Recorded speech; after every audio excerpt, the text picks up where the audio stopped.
first time in history that we're going to have more people over the age of 65 than under the age of 5, and that's in human history, all of human history. It can't be overstated what the impact of that shift is going to be. We're going to have a 400% increase in every degenerative disease. The silver tsunami, in many ways, is like smallpox. We know that it's coming. We know that there is an outbreak. If you're on a beach and you see the water receding, you know a tsunami's coming. The biologists in aging right now think that they're like that person on the beach. They see the water receding and they see this tsunami of disaster coming with chronic diseases, costly care. I think we're at a point that we can get people off the beach before it's too late. 2011 was the year in which the baby boomers started to enter the over 65 age group.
Our population is expected to grow to 10 billion by the end of this century.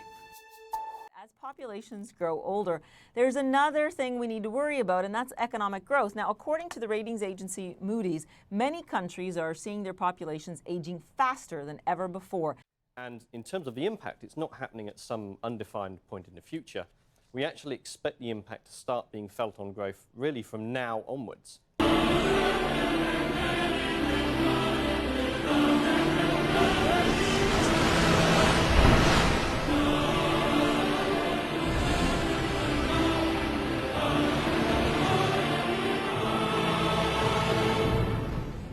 Let's face it, none of us is getting any younger. By the year 2020, for the first time in history, adults 65 and older will outnumber children under 5.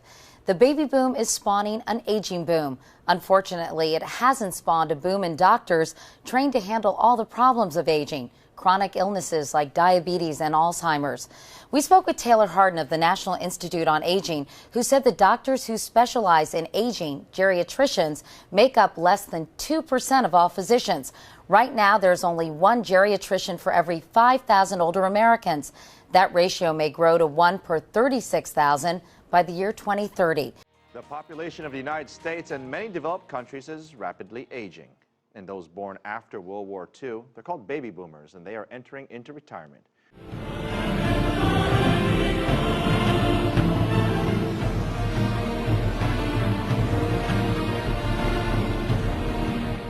The reason the world has experienced a population explosion over the past century is not because human beings suddenly started breeding like rabbits. It's because they finally stopped dying like flies. The world is getting older. How much older? By 2050, the number of people over 65 will triple. Last year, Medicare paid $55 billion just for doctor and hospital bills during the last 2 months of patients' lives. That's more than the budget for the Department of Homeland Security or the Department of Education. And it's been estimated that 20 to 30% of these medical expenses may have had no meaningful impact. Security is only one part of the problem that we confront on the fiscal front. Medicare and Medicaid are a much bigger problem. Their growth is absolutely staggering under current law. Can we rethink our approach to retirement benefits, medical care of the elderly, and adjust it to the world we will be in, which will be a world of stationary or declining population?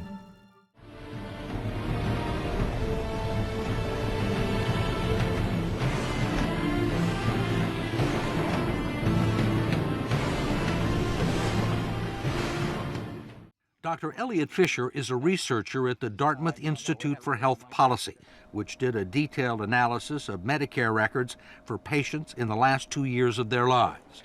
I think 30% of hospital stays in the United States are probably unnecessary given what our research looks like. David Walker used to be the government's top accountant, the head of the Government Accountability Office, the GAO. We have a system where everybody wants as much as they can get. The one thing that could bankrupt America is out-of-control healthcare costs. And if we don't get them under control, that's where we're headed. But when it comes to expensive, high-tech treatment with some potential to extend life, there are few restrictions.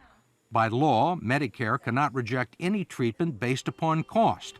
It will pay $55,000 for patients with advanced breast cancer to receive the chemotherapy drug Avastin, even though it extends life only on an average of about a month and a half.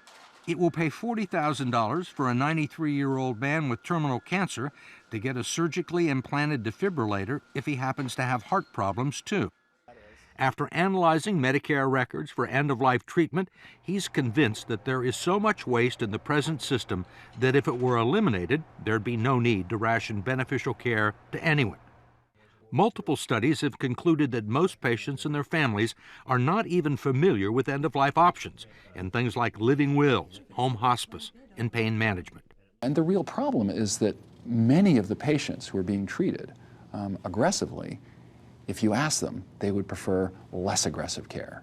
They would prefer to be cared for at home. They'd prefer to go to hospice if they were given a choice, but we don't adequately give them a choice.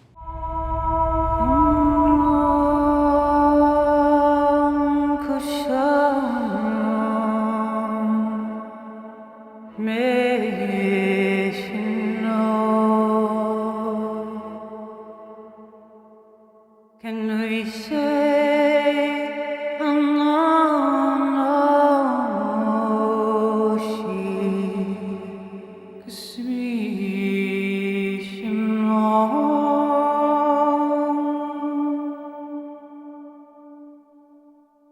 the sound of my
wanted this to go away so I could have my life back.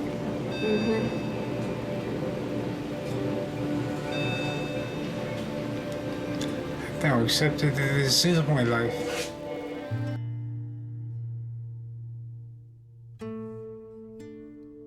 He signed up for 34 years. I signed up for who knows how long. But my job was to help him go to the other side. His job. I feel now is to let people know that dying is not the end of the person that you love.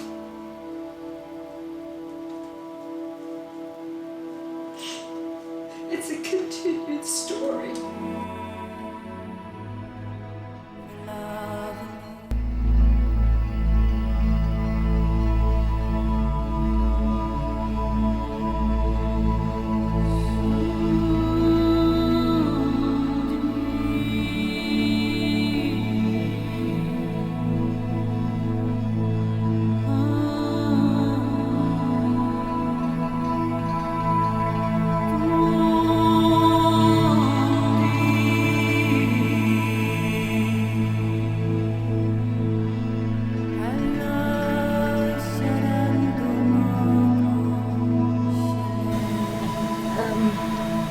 Months to live.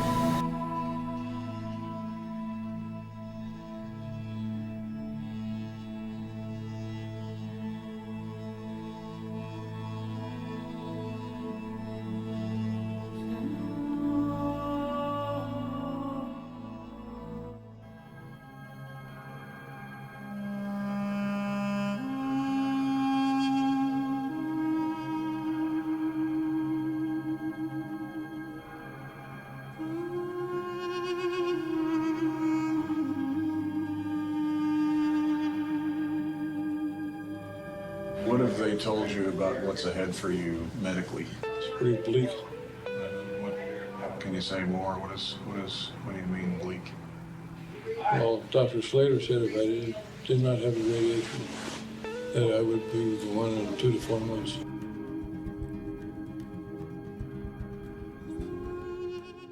Well, I'm scared. And I know that we all have to do it at some time in our life.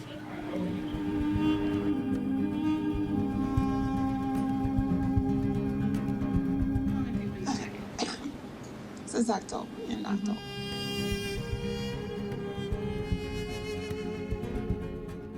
Before October, you were working? Yeah. Up and down the phone poles? Phone poles, strong. I consider myself strong. Had no idea I was sick like that. And, you know, the cancer just put me on a roller coaster.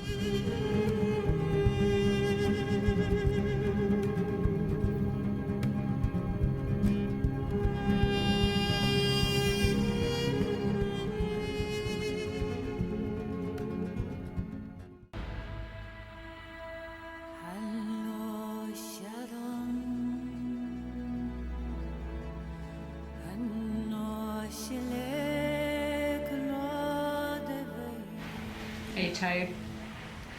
I'm always tired. Yeah. My body is just sapping away. You think I did a day's work? There's nothing to get annoyed about. It's the reality of life. You pass through this world, that's all you do.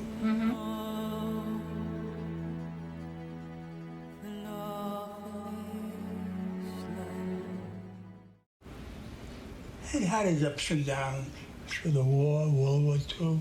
I've seen death. I've seen destruction. I've seen everything in my life that I don't want to even see anymore.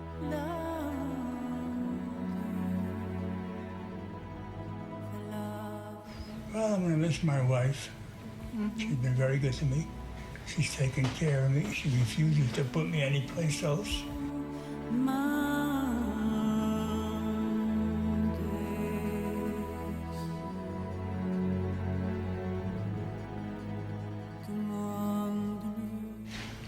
peace with my life, at peace with my children, at peace with my wife, and at peace with everybody right now. I've been up there. I was operated on for a colon operation. Uh-huh. And all of a sudden I found myself in a dark room, and I found the door, and I knocked on the door. It was beautiful inside, a lot of light, beautiful music and everything. And he said to me, yes. I said, I want to come in. He says, what's your name? I told him, Charles Coins. He says to me, wait a minute. He closed the door. A couple of minutes later, he opened it again. And he says to me, it's not your time yet. You go down, and we'll call you when we're ready.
You gotta stay. Hey, stop! You're going too fast.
As a culture, we really have to acknowledge that we're mortal and start looking at what a healthy, morally robust way for people to die looks like.